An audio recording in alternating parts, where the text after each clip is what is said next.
New York, September 30th, CP, Flash. Ambassador Hollowell died here today. The end came suddenly as the ambassador was alone in his study. There was something ungodly about these night wire jobs. You sit up here on the top floor of a skyscraper and listen into the whispers of a civilization. New York, London, Calcutta, Bombay, Singapore.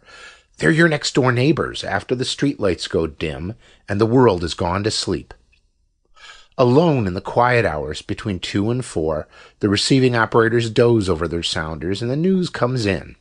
Fires and disasters and suicides, murders, crowds, catastrophes, sometimes an earthquake with a casualty list as long as your arm. The night wire man takes it down almost in his sleep, picking it off on his typewriter with one finger. Once in a long time, you prick up your ears and listen. You've heard of someone you knew in Singapore, Halifax, or Paris long ago. Maybe they've been promoted, but more probably, they've been murdered or drowned. Perhaps they just decided to quit and took some bizarre way out. Made it interesting enough to get in the news. But that doesn't happen often. Most of the time you sit and doze and tap on your typewriter and wish you were home in bed. Sometimes, though, queer things happen. One did the other night, and I haven't got over it yet. I wish I could. You see, I handle the night manager's desk in a western seaport town. What the name is doesn't matter. There is, or rather was, only one night operator on my staff, a fellow named John Morgan, about 40 years of age, I should say, and a sober, hard-working sort. He was one of the best operators I ever knew. What is known as a double man. That means he could handle 2 instruments at once and type the stories on different typewriters at the same time. He was one of the 3 men I ever knew who could do it consistently, hour after hour, and never make a mistake. Generally, we used only one wire at night, but sometimes when it was late and the news was coming fast, the Chicago and Denver stations would open a second wire. And then Morgan would do his stuff. He was a wizard. A mechanical automatic wizard which functioned marvelously but was without imagination. On the night of the 16th, he complained of feeling tired. It was the first and last time I had ever heard him say a word about himself. And I had known him for 3 years. It was just 3 o'clock, and we were running only one wire. I was nodding over the reports at my desk and not paying much attention to him when he spoke. "Jim," he said, "does it feel close in here to you?" "Why, no, John," I answered, "but I'll open a window if you like." "Never mind," he said. "I reckon I'm just a little tired." That was all that was said, and I went on working. Every 10 minutes or so, I would walk over and take a pile of copy that had stacked up neatly beside the typewriter as the messages were printed out in triplicate. It must have been 20 minutes after he spoke that I noticed he had opened up the other wire and was using both typewriters. I thought it was a little unusual as there was nothing very hot coming in, but my next trip, I picked up the copy from both machines and took it back to my desk to sort out the duplicates. The first wire was running out the usual sort of stuff, and I just looked over it hurriedly. Then I turned to the second pile of copy. I remembered it particularly because the story was from a town I had never heard of. Zebico. Here is the dispatch. I saved a duplicate of it from our files. Zebico, September 16, CP. Bulletin. The heaviest mist in the history of the city settled over the town at 4 o'clock yesterday afternoon. All traffic was stopped, and the mist hangs like a pall over everything. Lights of ordinary intensity fail to pierce the fog, which is constantly growing heavier. Scientists are unable to agree as to the cause, and the local weather bureau states that the like has never occurred before in the history of the city. At 7 p.m. last night, the municipal authorities... More. That was all there was. Nothing out of the ordinary at a bureau headquarters, but, as I say, I noticed the story because of the name of the town. It must have been 15 minutes later that I went over for another batch of copy. Morgan was slumped down in his chair and had switched his green electric light shade so that the gleam missed his eyes and hit only the top of the 2 typewriters. Only the usual stuff was in the right-hand pile, but the left-hand batch carried another story from Zebico. All press dispatches come in takes, meaning that parts of many different stories are strung along together, perhaps with but a few paragraphs of each coming through at a time. This second story was marked Add Fog. Here is the copy. At 7 p.m., the fog had increased noticeably. All lights were now invisible, and the town was shrouded in pitch darkness. As a peculiarity of the phenomenon, the fog is accompanied by a sickly odor, comparable to nothing yet experienced here. Below that, in customary press fashion, was the hour, 3:27, and the initials of the operator, J.M. There was only one other story in the pile from the second wire. Here it is. Second, add Zebico fog. Accounts as to the origin of the mist differ greatly. Among the most unusual is that of the sexton of the local church, who groped his way to headquarters in a hysterical condition and declared that the fog originated in the village churchyard. It was first visible as a soft gray blanket clinging to the earth above the graves, he stated. Then it began to rise higher and higher. A subterranean breeze seemed to blow it in billows, which split up and then joined together again. Fog phantoms, writhing in anguish, twisted the mist into queer forms and figures. And then, in the very thick midst of the mass, something moved. I turned and ran from the accursed spot. Behind me I heard screams coming from the houses bordering on the graveyard.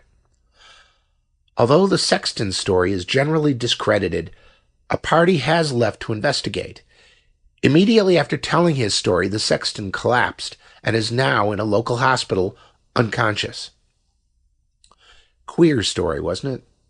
Not that we aren't used to it, for a lot of unusual stories come in over the wire.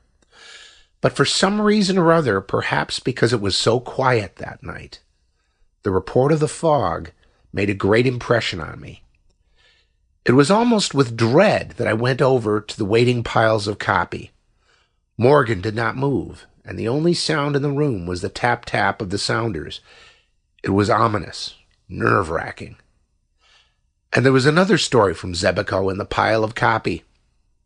I seized on it anxiously. New lead, Zebico Fog, CP. The rescue party, which went out at 11 p.m. to investigate a weird story of the origin of a fog, which, since late yesterday, has shrouded the city in darkness, has failed to return. Another and larger party has been dispatched. Meanwhile, the fog has, if possible, grown heavier. It seeps through the cracks in the doors and fills the atmosphere with a depressing odor of decay.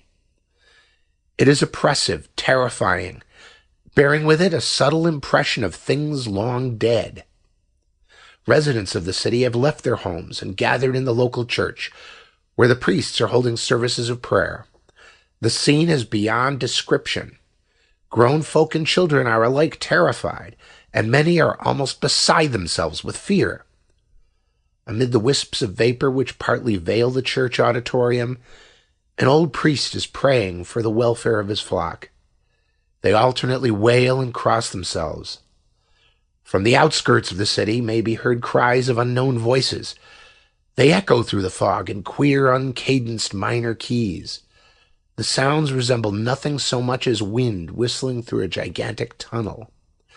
But the night is calm and there is no wind. The second rescue party... More. I am a calm man, and never in a dozen years spent with the wires have I been known to become excited. But despite myself, I rose from my chair and walked to the window. Could I be mistaken, or far down in the canyons of the city beneath me did I see a faint trace of fog? Pshaw! It was all imagination.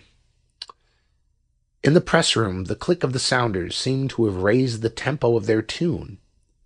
Morgan alone had not stirred from his chair, his head sunk between his shoulders.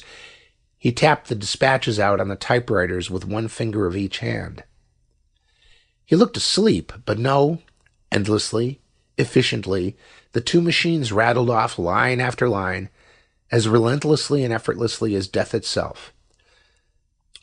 There was something about the monotonous movement of the typewriter keys that fascinated me. I walked over and stood behind his chair, reading over his shoulder the type as it came into being, word by word. Ah, here was another. Flash, Zebico, CP. There will be no more bulletins from this office. The impossible has happened. No messages have come into this room for 20 minutes. We are cut off from the outside and even from the streets below us. I will stay with the wire until the end. It is the end indeed. Since 4 p.m. yesterday, the fog has hung over the city. Following reports from the sexton of the local church, 2 rescue parties were sent out to investigate conditions on the outskirts of the city.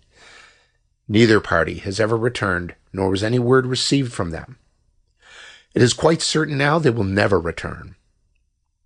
From my instrument, I can gaze down on the city beneath me.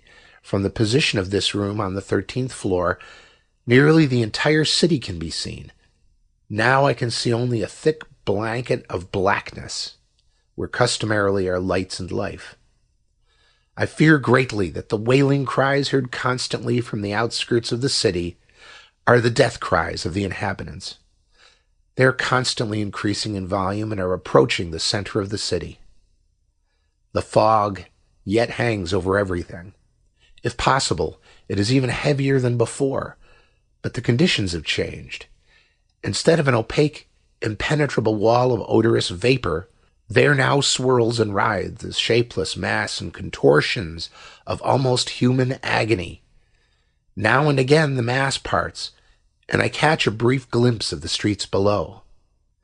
People are running to and fro, screaming in despair. A vast bedlam of sound flies up to my window, and above all is the immense whistling of unseen and unfelt winds. The fog has again swept over the city, and the whistling is coming closer and closer. It is now directly beneath me. God! An instant ago, the mist opened and I caught a glimpse of the streets below. The fog is not simply vapor. It lives. By the side of each moaning and weeping human is a companion figure. An aura of strange and varicolored hues. How the shapes cling, each to a living thing. The men and women are down, flat on their faces. The fog figures caress them lovingly. They are kneeling beside them. They are... But I dare not tell it. The prone and writhing bodies have been stripped of their clothing. They are being consumed piecemeal. A merciful wall of hot, steaming vapor has swept over the whole scene. I can see no more. Beneath me, the wall of vapor is changing colors. It seems to be lighted by internal fires. No, it isn't. I've made a mistake. The colors are from above, reflections from the sky. Look up. Look up. The whole sky is in flames. Colors as yet unseen by man or demon. The flames are moving. They have started to intermix. The colors are rearranging themselves. They're so brilliant that my eyes burn. They're a long way off. Now they have begun to swirl, to circle in and out, twisting in intricate designs and patterns. The lights are racing each with each, a kaleidoscope of unearthly brilliance. I've made a discovery. There is nothing harmful in the lights. They radiate force and friendliness, almost cheeriness, but by their very strength, they hurt. As I look, they are swinging closer and closer, 1,000,000 miles at each jump, millions of miles with the speed of light. It is light of quintessence of all light. Beneath it, the fog melts into a jeweled mist, radiant, rainbow-colored, of 1,000 varied spectra. I can see the streets. Why, they are filled with people. The lights are coming closer. They're all around me. I'm enveloped. The message stopped abruptly. The wire to Zebico was dead. Beneath my eyes, in the narrow circle of light from under the green lampshade, The black printing no longer spun itself letter by letter across the page. The room seemed filled with a solemn quiet, a silence vaguely impressive, powerful. I looked down at Morgan. His hands had dropped nervously at his sides. His whole body had hunched over peculiarly. I turned the lampshade back, throwing light squarely in his face. His eyes were staring, fixed. Filled with a sudden foreboding, I stepped beside him and called Chicago on the wire. After a second, the sounder clicked its answer. Why? But there was something wrong. Chicago was reporting that Wire 2 had not been used throughout the evening. Morgan, I shouted. Morgan, wake up! It isn't true. Someone has been hoaxing us. Why? In my eagerness, I grabbed him by the shoulder. His body was quite cold. Morgan had been dead for hours. Could it be that his sensitized brain and automatic fingers had continued to record impressions even after the end? I shall never know, for I shall never again handle the night shift. Search in a world atlas discloses no town of Zebico. Whatever it was that killed John Morgan will forever remain a mystery. End of The Night Wire